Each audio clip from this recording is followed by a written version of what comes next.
Hey, folks. Welcome to the Day One Careers Amazon Interview Weekly Show. So, my name is Evgeny, and I will be with you for the next hour. I've just recently changed my mic settings. So, if you guys can hear me, if you guys can see me, I would appreciate it if you could just drop a comment in the chat and just let me know where you guys are joining from, whether you can hear me, whether you can see me. I know it's early days and folks will be piling in over the next couple of minutes. So while you guys are joining and letting me know where you're joining from and whether everything's okay with our sound and picture, we can talk a little bit about Day One Careers, what's going to be happening in the show, what you can expect, and then we get to the show, and hopefully we'll get to all of your questions. So as I mentioned, my name is Evgeny. So Gigi and I, we both started Day One Careers very shortly after leaving Amazon, where both of us worked as senior leaders, as senior marketers, interviewers, hiring managers, and on top of everything, Gigi was also the bar raiser. And if you've ever researched anything about the interview process at Amazon, you will know who a bar raiser is. And then at some point in time, what happened is we both realized that we've seen way too many candidates with outstanding functional qualifications and having exactly what the hiring managers would be looking for, absolutely crash and bomb the interview processes because the interview skills weren't up to scratch.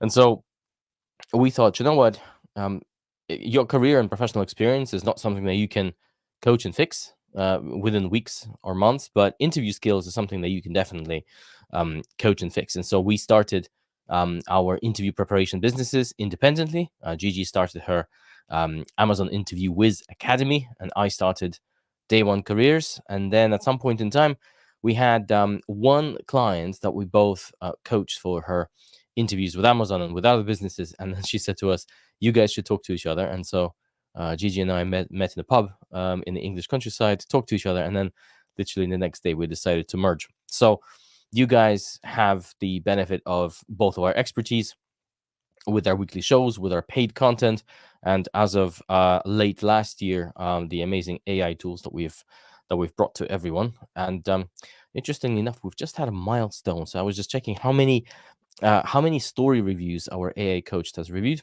So we have a product that reviews your Amazon interview stories, just like Gigi and I would, and we've just surpassed 500 stories reviewed. So that was pretty cool.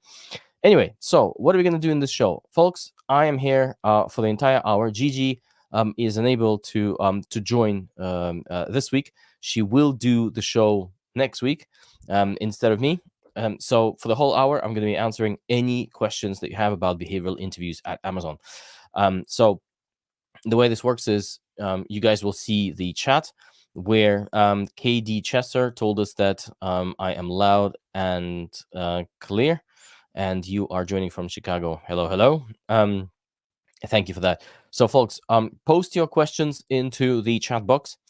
Let me know what your situation is, what your question is, and I'm gonna do my best to respond. Now, just a few housekeeping rules so that we can all get the best benefit from our time together. So, number one, just keep it to behavioral interviews because if you have an interview for a data center construction manager next week, unfortunately, specifically for the functional aspects of all things data center construction, I won't be able to be much help because I used to be a marketer and Gigi was a marketer, and there are thousands, literally thousands of job families at Amazon. So we unfortunately aren't experts in all of the job families. Also, if you have a very sort of general question around, hey, I have an interview with Amazon next week, I would have to refer you to the content of our YouTube channel because the content of our channel is the best for kind of all the broad and generic topics, but anything in between is pretty much good to go. So as soon as you post your question, and guys, you should start typing your questions in. I'm going to bring it up here on the screen, and we'll get it answered. So folks, we're here for an hour, so no stupid questions. Just keep them posting, and I'm gonna start bringing them up on stage here. So here we have a question from Oscar Webb. Can you explain a little bit about the decision-making process after the panel interview? I recently had a panel interview with 3 interviewers. Do all 3 have to agree for me to get the job?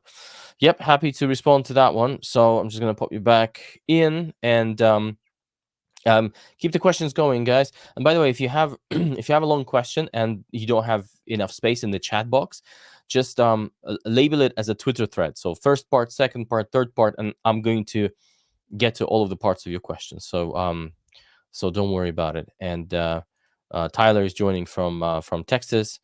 Hey Tyler. I heard the most amazing thing about Austin. Never had a chance to visit, but hopefully one day.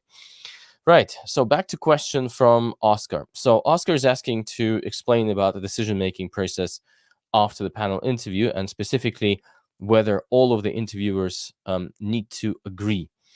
So the short answer is, technically speaking, if your panel includes a bar raiser, then the people who need to agree on whether to extend an offer to the candidate or not extend an offer to the candidate is the hiring manager and the bar raiser. These are the only 2 people. In theory, everyone else can vote against bringing the candidate in, and only if the hiring manager and the bar raiser vote to be inclined to hire the candidate, then if an offer can be extended to the candidate, it will be extended. When I say if an offer can be extended to the candidate, that relates to the fact that Amazon interview process is what we call first past the post. So the first person in the queue of candidates to be interviewed that raises the bar, in other words, that gets the 2 inclined votes, will get the offer. The team may decide to still interview some of the other folks in the interview queue. And because the offer, for example, and if the offer that was extended to the candidate that was before you got accepted, then they may still vote inclined, but there is no offer to be made, which is a completely different ballgame. But that's why I have to always caveat by saying that if an offer is possible to be made, then if the hiring manager and the bar raiser both agree to be inclined to hire a candidate, then the offer gets extended. The in practice, and there's another eventuality where, for example, the hiring manager and the bar raiser can disagree. However, if, for example, the bar raiser thinks the candidate should be brought in, so the bar raiser is inclined to hire, but the hiring manager doesn't want to hire the candidate, the bar raiser cannot overrule the hiring manager. So the hiring manager does not have to hire the candidate for even if the bar raiser and everyone else votes inclined. However, if, for example, the hiring manager does want to bring the candidate in, but the bar raiser doesn't, then this is where the bar raiser has the veto power. But if to simplify everything and just to make things easier for you, what you want to make sure is that the hiring manager wants to bring you along and the bar raiser wants to bring you along. If the 2 agree, then and an offer can still be made, then the offer is yours. In reality, during the debriefs, there's a lot of deliberation. Oftentimes, you have folks agreeing and disagreeing, and, for example, coming into the debrief, voting to bring the candidate in, but then during the discussion and when everyone compares notes, they realize that they want to change their mind, and so and the hiring manager and the bar raiser will change their mind. So it happens all the time. Now, the last thing I will tell you is that if you only had 3 members of the interview panel and you didn't have the bar raiser in there, for example, it is a role where the bar raiser doesn't participate, or the bar raiser, for example, it's a junior role, and the bar raiser then reviews the results of the loop offline. So basically, if the bar raiser isn't there, then it's just the hiring manager who needs to agree. But if the bar raiser isn't there, but due to the process, the streamlining process for hiring of the more junior roles, the bar raiser just reviews the protocols and the outcomes of the loop. The bar raiser still needs to sign it off. So hopefully that was clear. Okay, so here's a question from M, not her. Hello. Aside from telling the stories from your previous experience using the STAR method, is there anything else that I need to practice? What are the other questions that may come up? So it depends on at what stages of the interview process. So if you are at your phone screen, then what you need to practice is answers to tell me about yourself and why Amazon and walk me through your resume. So stuff like that frequently pops up during the phone screens, and having responses ready for those types of questions is very useful. In terms of what you need to practice for your loop, other than the behavioral interview responses, so clarify with your recruiter whether your loop will feature any functional assessment whatsoever or technical assessment. And then I guess it depends on the type of the assessment, right? If there isn't any formalized assessment that you can prepare for, if it's just hypotheticals, then I guess just brush up on your professional history, and that's all you can do. The other thing that we recommend is to think about the questions that you want to ask the interviewers, because so it's a tricky situation. So on the one hand, the questions that you ask, the types of questions that you ask, they don't go into the assessment of your responses, and they don't influence the hire decision. On the other hand, if you don't if you don't ask any questions, then that is a data piece that will go into into making a decision on whether to bring you in or not. Because presumably getting a job and joining a business is one of the most important decisions that any one of us would ever have to make in our lives, and most of us just make a handful of these decisions throughout our lifetime. So presumably if you want to be someone who is responsible, then you want to, I guess, maybe have some questions to ask, because it's an important decision. The questions that we recommend preparing isn't anything to manipulate. So just have something genuine, something that you are personally interested in, and that will be more than enough. And I think that's about it. But if you have any more particulars on the type of role that you're interviewing for, then feel free to follow up with another question. And as soon as I get to you, I'm not her, then I'll respond. So, okay, so let's get to the next question. So this is from Joe Lewis. Hey, I have an interview with Amazon tomorrow for a finance role. Okay, good luck. And you've just discovered our channel. I know, right?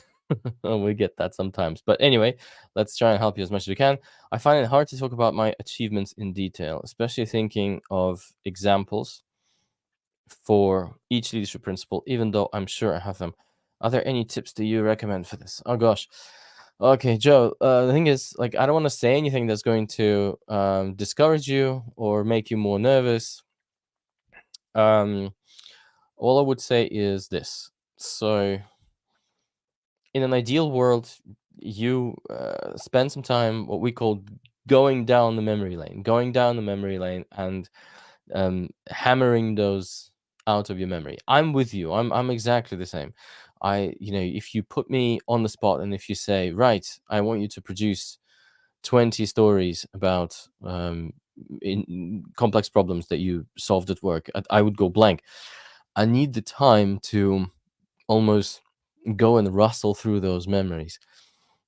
And if your interview is tomorrow, I think, yes, I understand why you might find it a little challenging. So what I would recommend is just stay until the end of the show. I'm going to share some freebies with everyone. There will be one freebie which I will share with everyone that I think will be useful for you to prompt your memory to maybe start thinking about the types of situations that you might have encountered in your career past that you can then bubble up and then package them into stories. So make sure to stay until the end, and hopefully we'll share something with you that will help inspire you and maybe kind of just prod your memory into bubbling those stories up.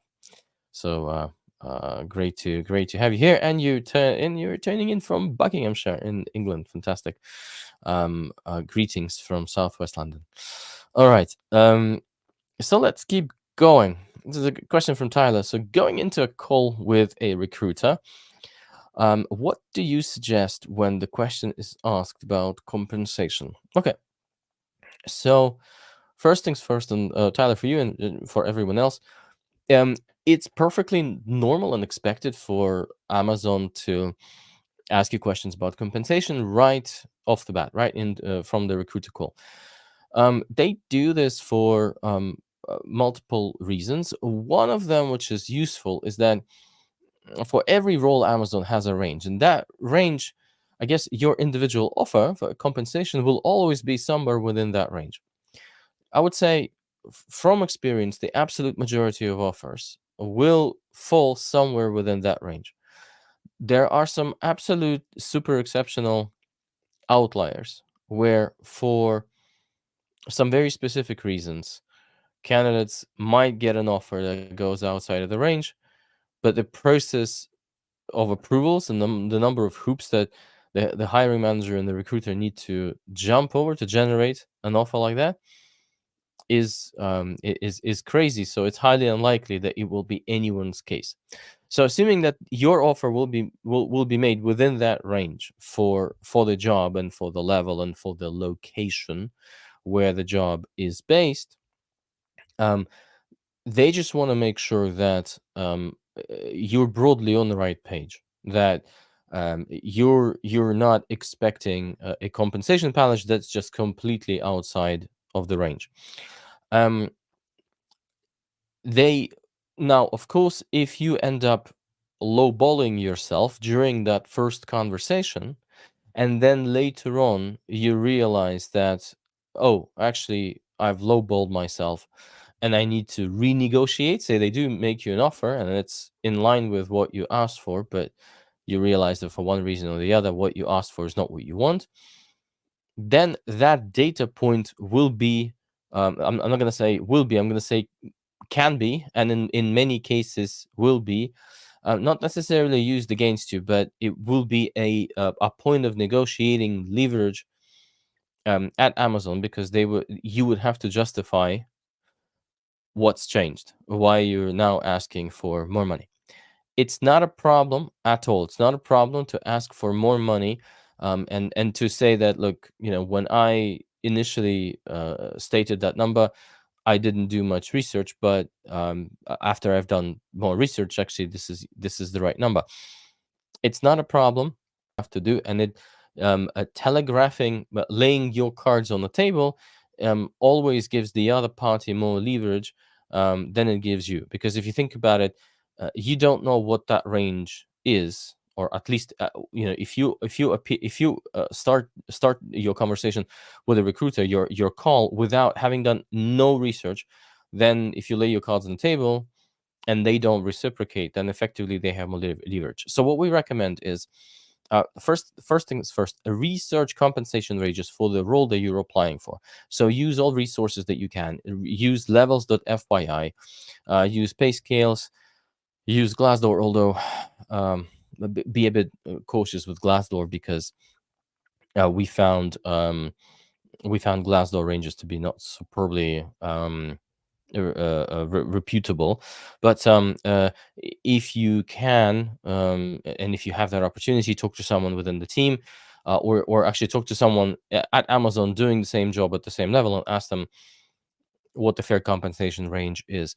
I know it sounds weird to kind of approach people on LinkedIn this way, but trust me, like when I was working at Amazon, and then when I was working at Apple, folks would come and approach me and they would ask me all sorts of questions about company culture, interview process,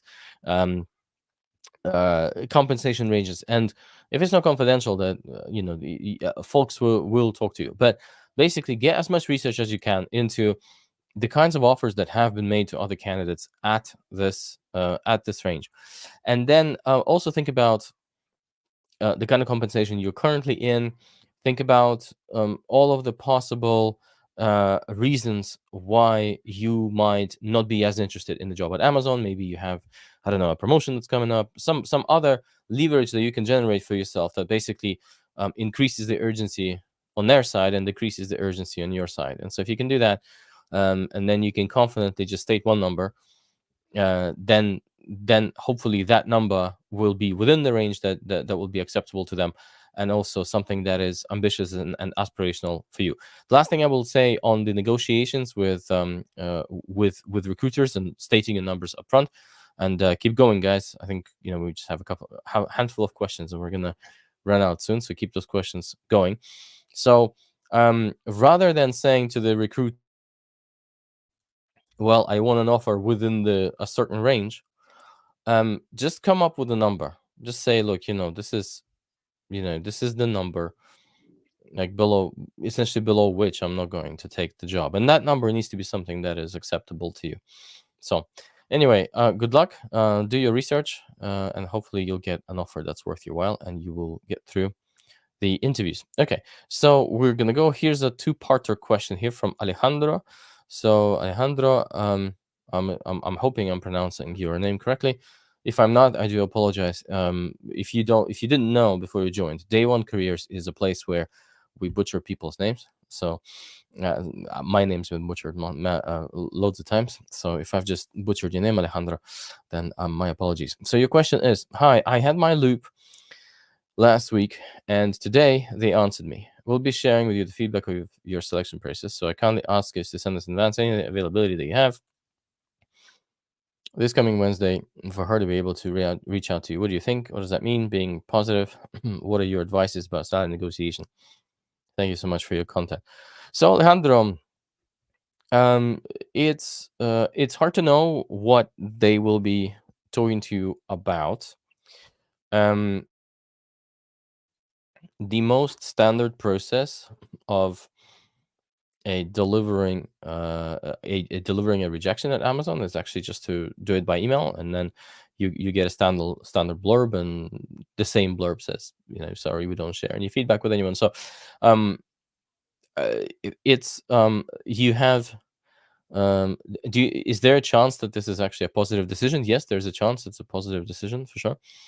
um and again, in most cases, if it's a rejection, they'll just send you an email.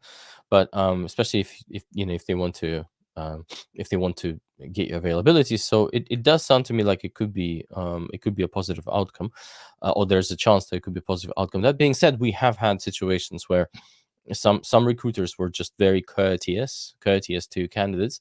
And rather than just sending a rejection note that's quite cold, they elected to call the candidate. So my suggestion to you is, until Wednesday comes, and I know it's very, very difficult, right? But until Wednesday comes, just try to be as as calm and contained and content about it as you can. Just expect anything, until you actually get into that call. Just assume it's always 50-50. Now, in terms of negotiating, so I think if you were here when I was chatting to Tyler about compensation, then I guess the basic steps that you want to do, they're there. We do have I mean, negotiating is an interesting topic that we've helped many candidates negotiating their salaries and kind of one-on-one support. We've also created a course called Amazon Salary Negotiation Wiz. So if you go to www.day1.careers, you'll find that course there. And if you take that course, it will set you up for success. The only thing is, only do that once they actually give you the offer, and only then invest in any of the preparation. But there are steps that you can take. It doesn't mean that you will be able to hammer $1 billion out of them.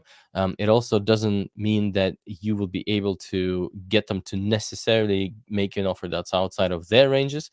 But definitely you'll be able to maximize whatever offer that you can responsibly get out of them. But otherwise, use the tips that I just shared with Tyler.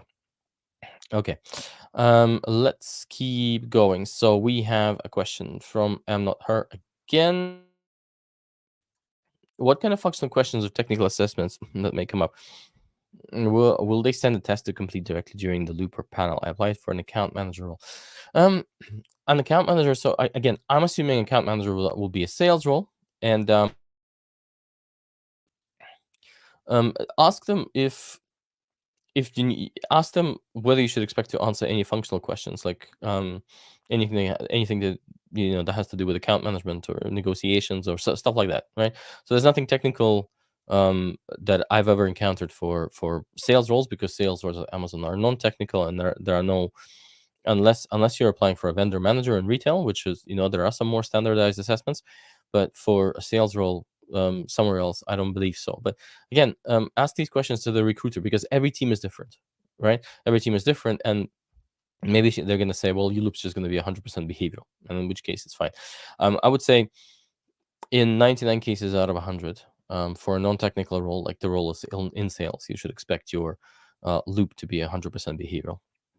But it's always better to clarify, and always better to ask, and the recruiter is in a better space to advise, because all teams are different. Okay, let's keep going. Get your questions going, folks. The queue is drying up a little bit, and we still have 34 minutes to go, and I'm committed to be here all this time. So here is one from again from Oscar. So none of the 3 interviews were identified as a bar raiser hiring manager.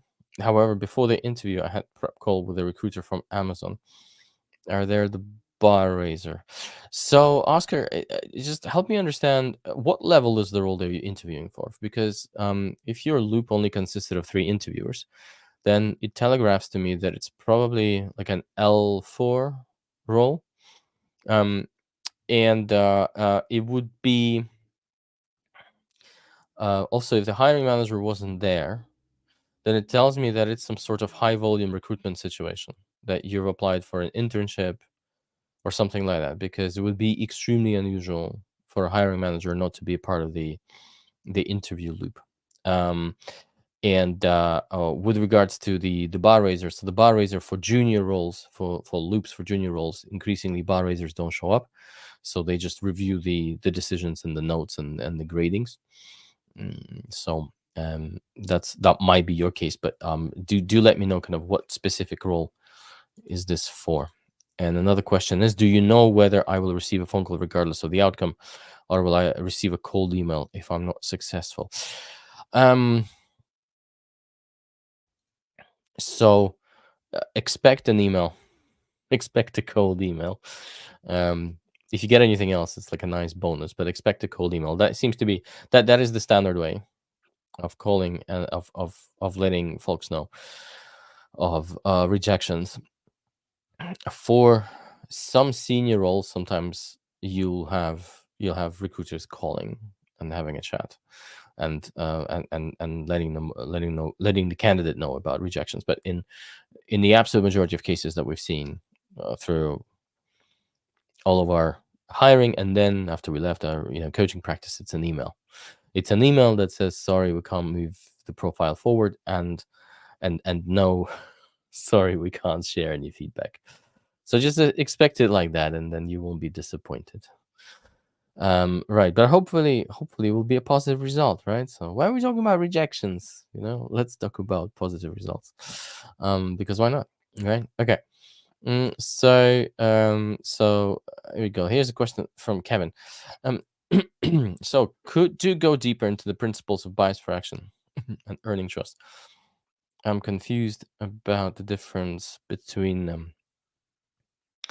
Well, I guess all you need to do is open up the definitions of these leadership principles, and we can just dive into the definitions of these principles, and discuss what the differences are. So let's start with earn trust. So earn trust is all about how you build and sustain and nurture trustworthy relationships at work. And Amazon has a particular, I guess, a particular view on what they constitute um, behaviors from leaders that result in trustworthy relationships in the kind of workplace that they're building. And so they would say that that leaders listen attentively, speak candidly, and treat others respectfully. So when they say listen attentively and speak candidly, it means that essentially you, and by the way, this is my interpretation of, as someone who used to hire and then I left and I'm on my coaching. So, I'm sure if you speak to Gigi, she'll have her own interpretation. But the way that I look at it is, Amazon is they're trying to build an environment where if you want to be successful there, you need to demonstrate a high level of maturity, meaning you need to leave your ego at the door, right? So you speak candidly, and you listen attentively, and you always treat folks with respect. So even in cases when you've got some choice things to say, as in some candid feedback to deliver, but then if someone wants to do this kind of in your direction, then you give them kind of the same respect. So it's the maturity of the work of you need to demonstrate that that you left your ego at the door, that you're a mature leader. And I guess if you read the rest of the definition of the earned trust, then the same summary that I've just kind of extracted from the first from the first sentence in the definition, it stands. So let's read. So they're vocally self-critical, even when doing so is awkward or embarrassing. Again, maturity, right? High level of maturity. Think about the number of times that someone at work who you had an issue with in terms of some of the the outputs of their work or their team, they they gaslit you, or they kind of said your mom, or rejected, or just completely refused to listen, because when someone comes and tries to have a mature conversation at work with you about something, your ego flares up, and the degree to which you can suppress that and actually address the other person with the same respect you would give to yourself, so on pure merit, then how do you do that in various different permutations? So that's that's kind of the essence of this leadership principle. Leaders do not believe of their team's body odor smells of perfume. They benchmark themselves and their teams against the best. So that's pretty much it, right? There used to be a leadership principle at Amazon called vocally self-critical. So they lumped it under earned trust. So hopefully that gives you a flavor of what sort of behaviors Amazon sees as trustworthy, or those conducive with building trustworthy relationships at work. The high level of maturity and leaving your ego at the door when you come in. By the way, does it mean that everyone at Amazon behaves exactly in line with this leadership principle? Absolutely not, from my experience. But that's the North Star, right? So you do get a very real and human organization, because it's an organization of humans, and humans are imperfect. But at the very least, what they do have is they do have this very, very clear North Star in terms of where they want to get to. And I haven't worked with a single person at Amazon who weren't working day in, day out, and year out to kind of move the way that they behaved, to move their conduct in the professional setting closer and closer and closer to this North Star. And then you also asked about a bias for action. So let's talk about bias for action. Yes, bias for action is it's not about, it has nothing to do with building relationships at work. All it has to do with making decisions fast. So again, if we read the definition, speed matters in business. Okay, now what's interesting here is that when you think about speed, what does that actually mean? Like, what is Amazon trying to see? What are they looking for? And one misinterpretation that I've encountered very frequently from candidates, especially from those who just read the definition, bias for action, speed matters in business, didn't actually reflect and didn't read anything else, because there are a few other things that you can read, right? But usually the competency says the name of the competency is bias for action. Okay, the first sentence is speed matters in business. So that means I'm going to tell a whole bunch of stories when I was running fast, right? That's for a lot of folks. Like if you don't actually reflect on this, and if you don't read anything else, you're gonna do that, right? And it's entirely incorrect. So that's because that's not what Amazon's looking for. How do we know what Amazon's looking for? Let's read on. So we're reading many decisions and actions are reversible and do not need extensive study. How does that relate to speed? What are they trying to get here? Well, um, go to YouTube and type in one way doors and two-way doors. And this is Jeff Bezos. This is a bit of philosophy from Jeff Bezos, the guy who founded Amazon, and so he believes or believed and still believes that that there are many decisions that you make in business that actually don't need to be over researched. So essentially, you don't need to sit on them. You don't need to sit on them, and you can actually make a decision faster, so you don't need to wait. There are those where you need to wait. There are those where you need to wait. And what they want to see is whether you're the type of person who knows which one is which and when to go fast and when to wait. Now, if we read the last bit, the last sentence of that bias for action is we value calculated risk taking. What does that mean? Well, if you think about it logically, why do businesses make decisions slow? Because reducing speed reduces risk. Increasing speed increases risk. Sometimes you need to take calculated risks to decide faster, and then think about how you're going to what are you going to do if your calculated risk doesn't pan out. So anyway, earn trust, building trustworthy relationships at work, Amazon style, bias for action, being able to recognize when it's okay to move fast and when it's okay to move slow. Hopefully that was useful. Right, folks. So I'm just going to take a little sort of quote unquote commercial break here because we've been going for 37 minutes. So, and we're going to go until the end, and we're going to answer more questions, and I'm going to give you some superb freebies to help you prepare better for your Amazon interviews. But first things first. So, folks, we do these free sessions because we want to make sure that the right expertise gets out there and gets distributed to as many people as possible. And the way that we do this is we do this through YouTube.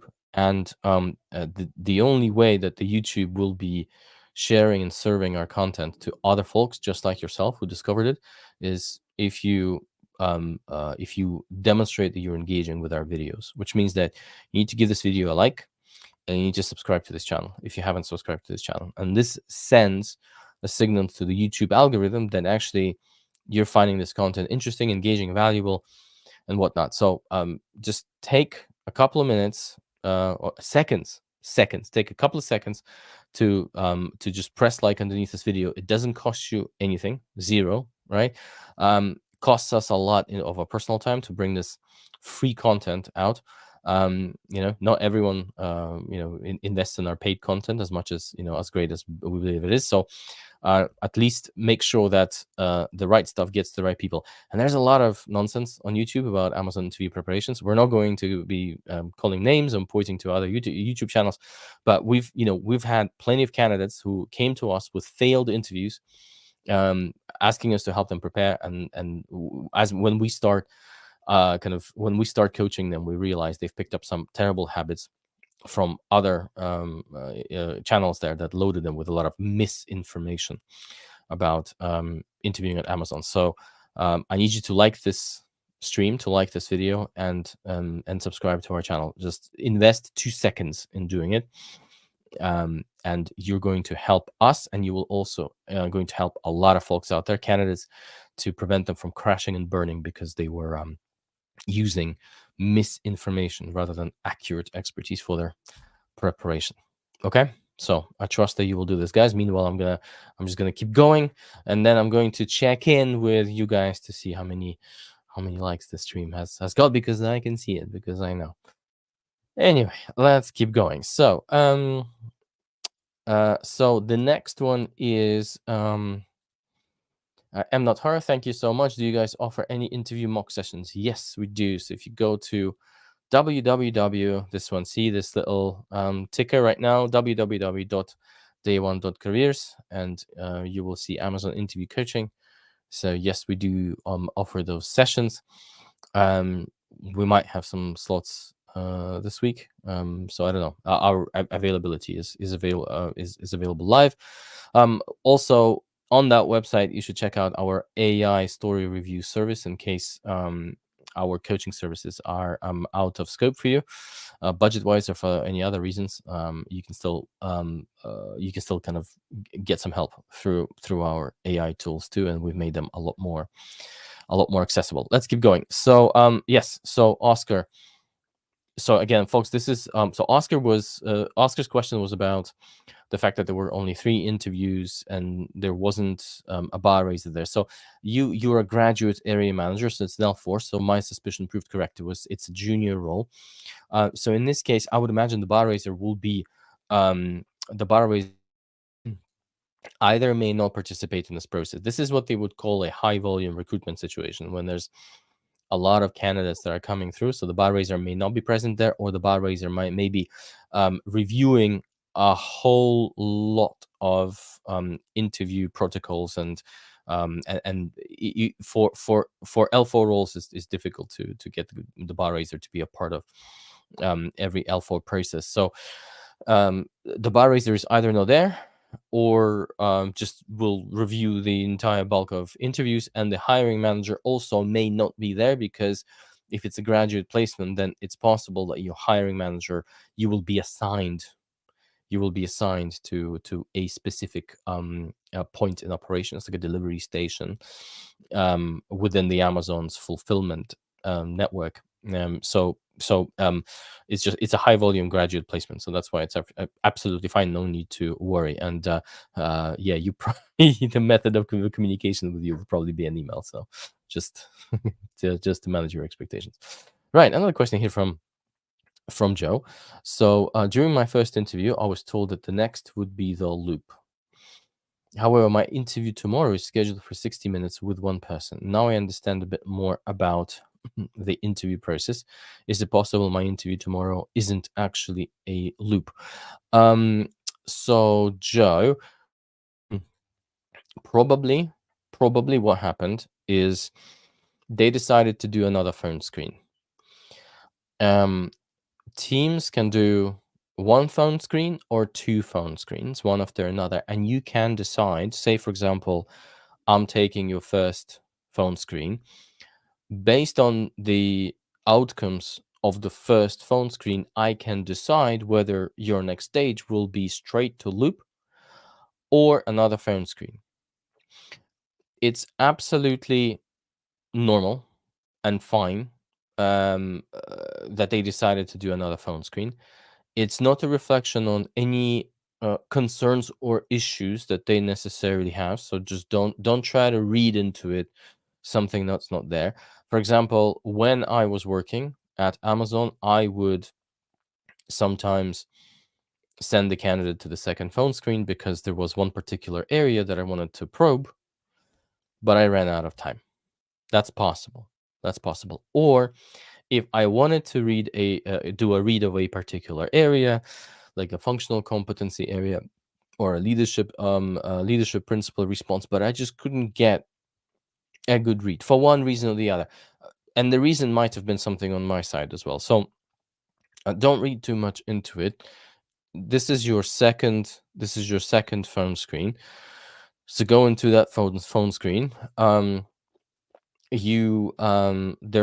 There's nothing else that you need to prepare at this stage, because it's not just the only thing that you can do, if you have the time, the only thing you can do is maybe just shoot an email to the recruiter and ask them, could they share with you what leadership principles are important for this role, so that maybe you can prepare the stories in a more focused way. So rather than having to prepare stories for all 16 leadership principles, then you can shrink this down and just prepare stories for the ones that for the leadership principle that they will be interested in your second phone screen. and you will be able to use the freebie that I will share with everyone in just a few minutes, closer to the end of the show. And also, Joe, it means that if you pass your phone screen, then I would heavily recommend that you invest in our paid preparation courses, which you will find on our website, so www.day1.careers, because you will have time to do them. Right? Previously, I thought you wouldn't, but you will have time to do it. Okay, cool. So, and here we have, so Tyler says that Tyler liked and subscribed. Amazing. Thanks, Tyler. Really appreciate it. Fewer folks will be bruised by misinformation and failed interviews. That's great. Okay, so here we have a question from Ronald. For non-people leader manager interviews, should I expect hiring the best leadership principle questions? Highly unlikely. Highly unlikely. Theoretically speaking, if you look at hire and develop the best, there's the hire bit, and then there's the develop bit, and the develop bit is applicable to both hiring managers and non-hiring managers, as in people managers and non-people managers. In practice, we're yet to see one candidate for an individual contributor role, that's how you call them, ICs, or individual contributors, where they would want to ask them questions about hire and develop the best. So that's never happened. So hugely unlikely. And if you're prioritizing what leadership principles to prepare for, then I would say I would put this at the very bottom of my priority list. Okay, so this next one is from Tyler. So for an L5 program manager role, I was told by the recruiter, deliver results, ownership, and invent and simplify are the key LPs. What percentage of the questions will be tailored around these versus others? Any tips on focusing on others? So for an L5 loop, you're probably going to have, I'm going to say 5 interviews. I mean, for some L5s, you can have 6, but no, actually, for L5, you're going to have 4 interviews. Sometimes you may have 5, but for most cases, it will be 4 interviews. During every interview, they're going to focus on 2 leadership principles. So let's say you have 4 interviews, but feel free to correct Tyler. Just just add at the bottom of the chat if you have more interviews, but the maths still work. So it's typically 2 interviews per 2 leadership principles per interview, and within that, it's 2 to 3 questions per leadership principle. So let's say the total number of LPs they're going to go through is 8, and they gave you 1, 2, 3. So the other 5 will still be there, and they'll be assigning LPs equally. They'll be spreading them throughout the interviewers, and all interviewers will try to focus and to spend equal amounts of time on all of the LPs. When I say try, is because in a lot of cases, doing your best doesn't work because, for example, say you have 2 LPs that you need to interview a candidate on during a particular interview, and then you like Matt Damon on Jimmy Kimmel, you ran out of time. So you just go through. Okay, so Tyler clarified that he's not through the loop yet, so unsure about the number into the recruiter today. Okay, so so I'm going to assume that they gave you the ones that hiring manager believes are critical for this role. Now, how are they going to split them across your phone screens and your loop? So they're probably going to focus on the critical ones during your phone screens. Now, we don't know how many phone screens you're going to get, right? If it's 1 or 2. How many of those, so how your phone screens will be structured in terms of how many kind of LP questions you're going to get versus why Amazon tell me about yourself is literally impossible to know. Like literally impossible to know, because they're not rigid. Phone screens is a bit of a catch-all interview type situation. So what I would do is, for your phone screens, just focus on the 3 that they provided you. Try squeeze out, if you can, 3 stories per leadership principle for every leadership principle, and then that minimizes the risk that you're going to go unprepared. Is it possible that they're going to ask you a question from other leadership principles? Yes. In theory, they can ask you a behavioral interview question from any of the 20. Because the standard mantra is, while there might be some leadership principles that are more important than others for a particular role, the party line, the Communist Party line, is that all 16, apologies, all 16 are equally as important. That being said, it's highly unlikely they're going to ask you questions that fall outside of those that they told you. The situation differs when you get to the loop, because for your loop, let's say they're going to give you 4 interviews. Every interviewer will try to cover 2 leadership principles. So that gives you 8 in total, and they only gave you 3. So you need to find out what are the other 5. Just like you did before, ask the recruiter. Ask them what the remaining leadership principles are. See what they say. In the worst case, they're just going to tell you, sorry, we can't share this information with you.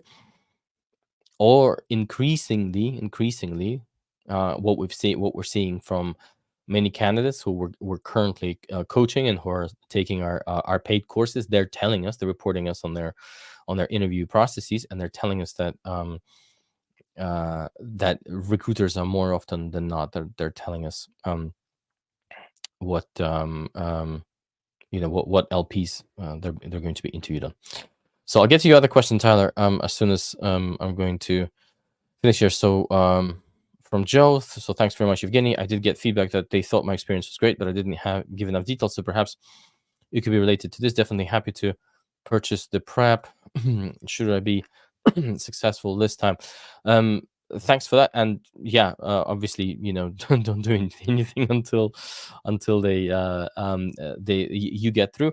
And I think that's as you said, as you rightly sort of pointed out, that could be that's a very legitimate reason to send the candidate to the second phone screen. Now, what does that mean?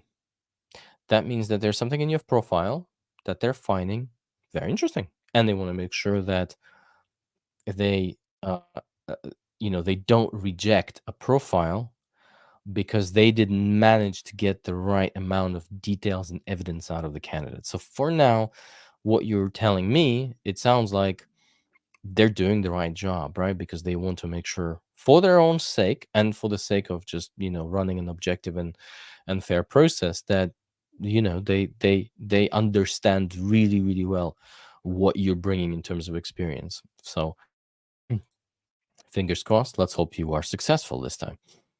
Okay, so jumping to Tyler's question to the end. So I will keep asking questions if others don't have any. How long if stories 5 minutes? Tyler, I could not understand what you mean. I will keep asking questions if either others don't have any. How long if stories for stories? If you could, apologies, my brain's blanking. Could you just maybe clarify what you're looking for here, what the question is? And I'm going to jump to your question as soon as I'm finished with answering the this question here from Kumar. Oh, sorry. You've corrected. So how long do you suggest L5 story should be? Okay, so how long do I suggest the L5 story should be? So we believe a story for an L5 should be somewhere around 4 to 5 minutes. Our guidance goes against the guidance of Amazon, because on their blog about Amazon, they're actually saying that bring a lot of details, but then don't go over 4 minutes with your stories. The reason why we recommend against this is because they're detailing in their blog, they're detailing an ideal scenario. What's an ideal scenario? It's when you have an Amazon interviewer who takes their job seriously, and their job is to extract the evidence of behaviors and competencies out of the candidate through the interview process, which means that if the candidate starts with a short story, it is the job of a good interviewer, well-trained, and a good interviewer who's passionate about doing the right job as an interviewer, to follow up, and get all the details. If the candidate didn't give you the details, that's as much of an interviewer's fault as it is the candidate's fault. So a great interviewer will just keep following up until they either hit a brick wall where you don't have the right details, or they get the right details out of you. Does that mean that every interviewer at Amazon is a great interviewer? No. That's my opinion. That's Gigi's opinion. No, it's not. There's nothing wrong with Amazon. It's just human beings. Human nature. There's plenty of interviewers who, if you give them a short story, they won't do the right follow ups. They won't. They won't ask you for more details, and also they're going to spend a lot of time just trying to get the basic details out of you. So we always recommend that, for L4, it's about 4 minutes. For L5, it's about 5 minutes.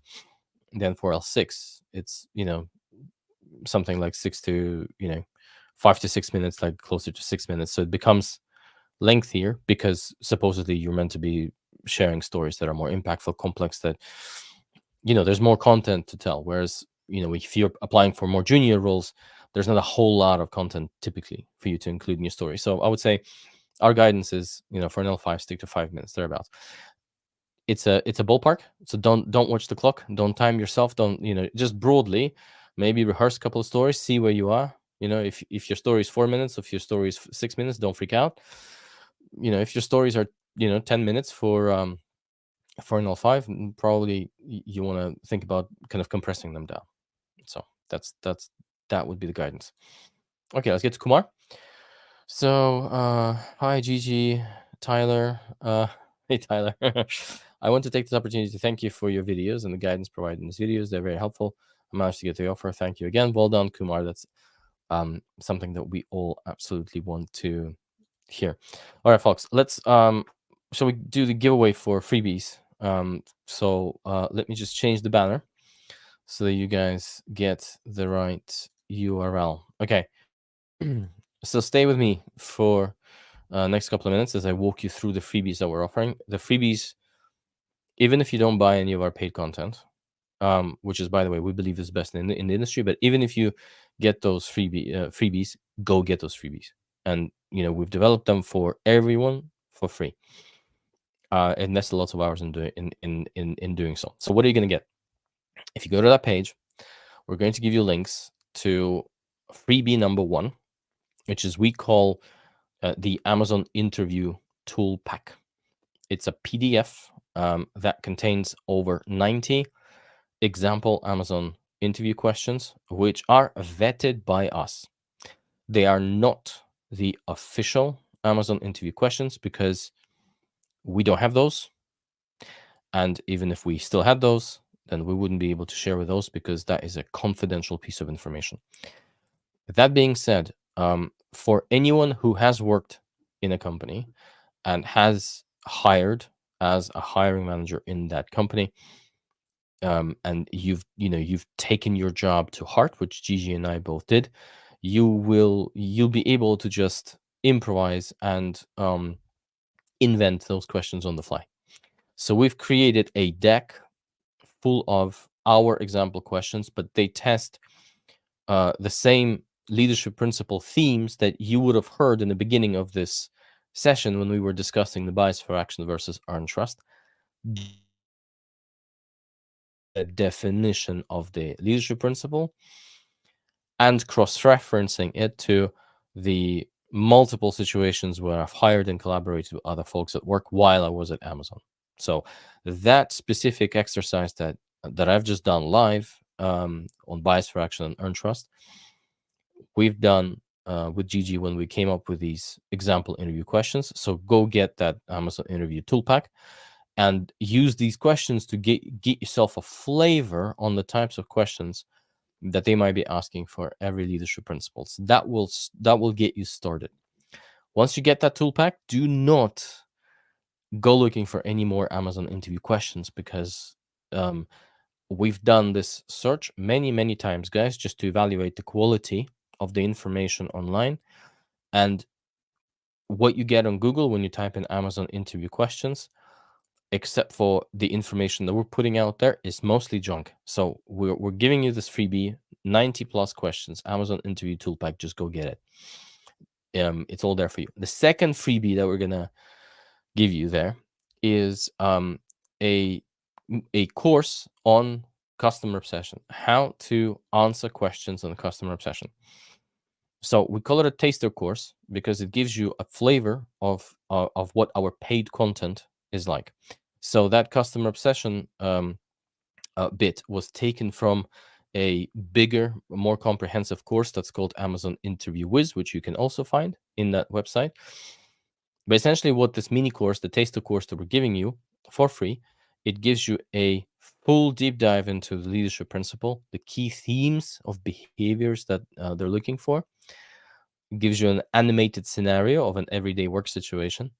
It gives you a full deep dive into specific behaviors that interviewers will be looking for from your stories under customer obsession. And then we give you a full mock interview that shows you exactly what great looks like when you're going through a behavioral interview.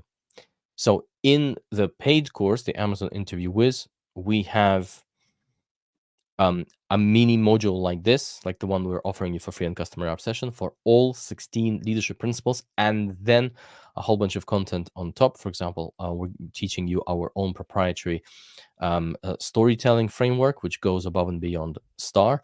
But anyway, so that freebie will, at least it will give you a flavor of how you should be interpreting leadership principles, how you should be preparing stories for those leadership principles, and it will give you a full best-in-class mock interview, which Gigi conducts with herself. So go grab it. The third thing that you're going to get is access to our free community. So we host all of our courses inside our community platform. As soon as you get, and our PDFs, by the way. So all of the downloads, all the courses are inside our community platform. As soon as you sign up for the Amazon Interview Tool Pack or the Customer Obsession Taster course, you will get access to our free community. In the free community, you can connect with other candidates. You can schedule mock interviews with other candidates.